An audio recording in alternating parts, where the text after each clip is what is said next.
या मालिकेच्या आजच्या भागात आपण पाहणार आहोत.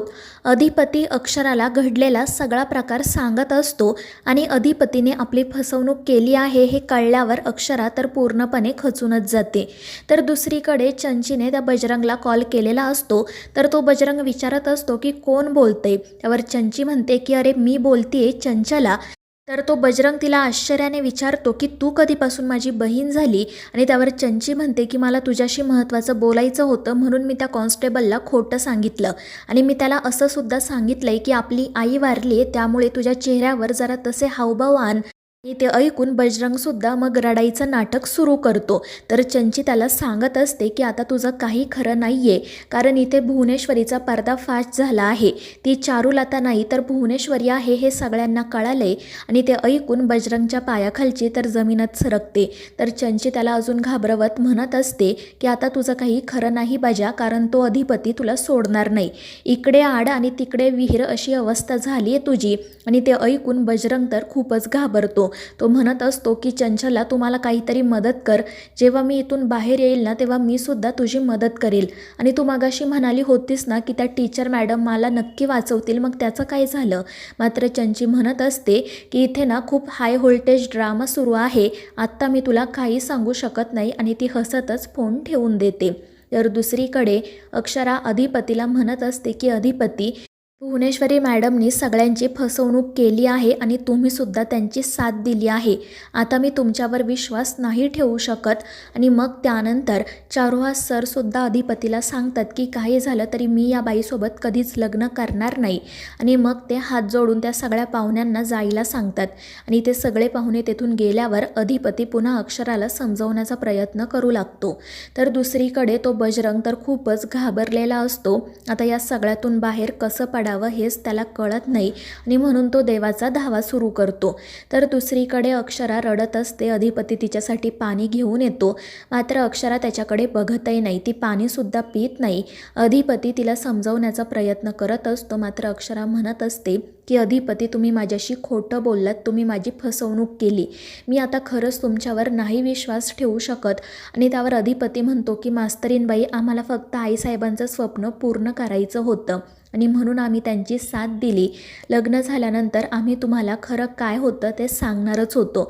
मात्र अक्षरा म्हणते की अधिपती तुम्हाला असं वाटत नाही आहे का की भुवनेश्वरी मॅडमनी जे काही केलं ते चूक होतं. तुम्हीसुद्धा त्यांच्यासोबत आम्हा सगळ्यांची फसवणूक केली आहे. तुम्हाला काहीच कसं वाटत नाही आहे. तुम्ही भुवनेश्वरी मॅडमला जे वचन दिलं होतं ते वचन पाळण्यासाठी तुम्ही लग्नात मला जे वचन दिलं होतं ते तुम्ही विसरून गेलात का. तर अधिपती म्हणत असतो की मास्तरीनबाई, खरंच असं काही नाही आहे. मला मान्य आहे की माझी चूक झाली आणि त्यासाठी मी तुमची माफीसुद्धा मागतोय. पण माझ्यावर विश्वास ठेवा, हे लग्न झाल्यावर मी तुम्हाला खरं काय होतं ते सांगणारच होतो. मात्र अक्षरा म्हणत असते की अधिपती, लग्न झाल्यावर म्हणजे बाबांना हे लग्न करायचं नाही आहे, कळतंय का तुम्हाला. मात्र अधिपती अक्षराचं काही ऐकून घ्यायला तयारच नसतो. त्याने आणि भुवनेश्वरीने जे काही केलेलं आहे ते कसं बरोबर आहे हेच तो अक्षराला पटवून देण्याचा प्रयत्न करत असतो. मात्र अक्षरा काही त्याच्यावर विश्वास ठेवायला तयार होत नाही. ती म्हणत असते की अधिपती, मला असं वाटत होतं की आपल्या दोघांमध्ये अंडरस्टँडिंग आहे. मी नेहमी माझ्या वर्गातल्या मुलांना सांगायचे की कधीच खोटं बोलू नये, पण आता मी त्यांच्यासमोर काय आदर्श ठेवणार आहे. इथे तर माझ्याच नवऱ्याने माझी फसवणूक केली आहे, माझा विश्वासघात केला आहे. आणि ते ऐकून अधिपती खाली मान घालून म्हणतो की मास्तरीनबाई, तुम्ही हा विषय टोकाला घेऊन जाऊ नका, एवढं काही घडलेलं नाही आहे. आणि ते ऐकून अक्षरा तर अजूनच चिडते. ती म्हणते की अधिपती, मी जर त्या बजरंगचा पुरावा इथे घेऊन आले नसते तर या भुवनेश्वरी मॅडमचा खरा चेहरा उघडकीस आलाच नसता. मात्र अधिपती म्हणत असतो की मास्तरीनबाई, असं खरंच काही नाही आहे. आमच्या आईसाहेबांचं या चारुहास सूर्यवंशींवर खूप प्रेम आहे. आम्ही त्यांना अनेकदा समजवण्याचा प्रयत्न केलासुद्धा, पण त्यांना या घरात बायकोचं स्थान हवं होतं आणि त्यात मला काही चुकीचं वाटलं नाही आणि म्हणूनच आम्ही त्यांची साथ दिली.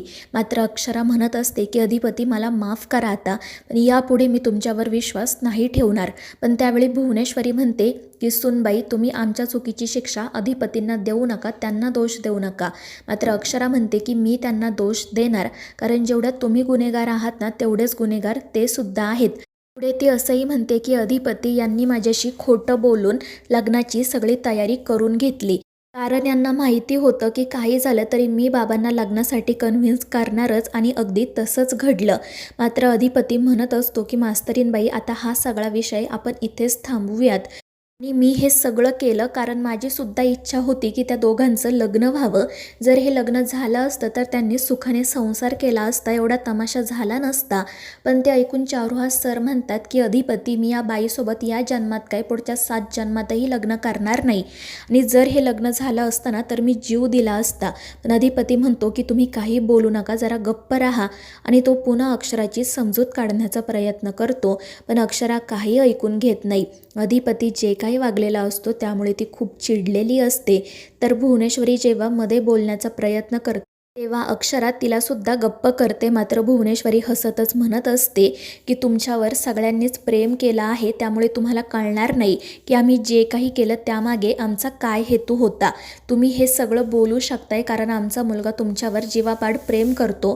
पण या अशा माणसावर जी बाई प्रेम करते तिने काय करायचं हे तुम्हीच मला सांगा. आणि ते ऐकून अक्षरा म्हणते, पण तुम्ही जो मार्ग निवडलात ना मॅडम, तो मार्ग चुकीचा होता. तुमचं बाबांवर प्रेम आहे, मला मान्य आहे. तुम्हाला या घरात तुमची जागा हवी होती ते सुद्धा मला मान्य आहे. पण ती मिळवण्यासाठी तुम्ही हे जे काही केलंत ना ते खरंच खूप चुकीचं आहे. मात्र अक्षराचं बोलणं अधिपतीला आणि भुवनेश्वरीला काही पटतच नाही. त्या दोघांना त्यांचंच खरं वाटत असतं आणि त्यामुळे अक्षरा रडतच तेथून निघून जाते. आणि तिच्या पाठोपाठ अधिपतीसुद्धा. तर चारुहास सर रागातच भुवनेश्वरीला म्हणत असतात की हेच हवं होतं ना गं तुला, बघ आता काय झालंय ते. तर भुवनेश्वरी हसतच म्हणते की मला काय हवं होतं हे जर तुम्हाला कळलं असताना तर ही वेळच आली नसती. तर चारुहास सर म्हणत असतात की अगं जनाची नाही तर निदान मनाची तरी लाज बाळग.